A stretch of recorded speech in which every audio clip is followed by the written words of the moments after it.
තමයි අපේ ආයතනයේ මේ මෑතකදී අපි නිර්මාණය කරපු අඩි 6ක් උස සිවලිංගය.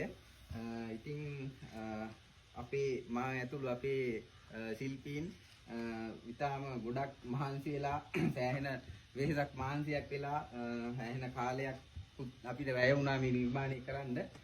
අපි ඉතින් අපේ උපරිම හැකියාවෙන් අපි මේ නිර්මාණය කරා.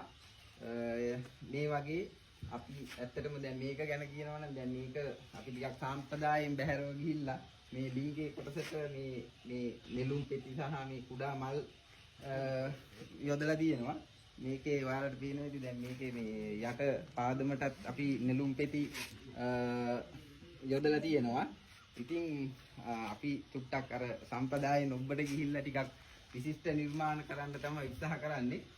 ඕගොල්ලන්ට මේ වගේ නිර්මාණයක් මේ වැනි හෝ අපි බුද්ධ ප්‍රතිමා ඒ වගේ අපි ගොඩක් නිර්මාණ කරනවා. ඕගොල්ලන්ට මොනවද මේ වගේ ගල් ගැටයම් නිර්මාණයක් කරගන්න තියෙනවා නම් අපිට කතා කරන්න. දුරකථන අංකය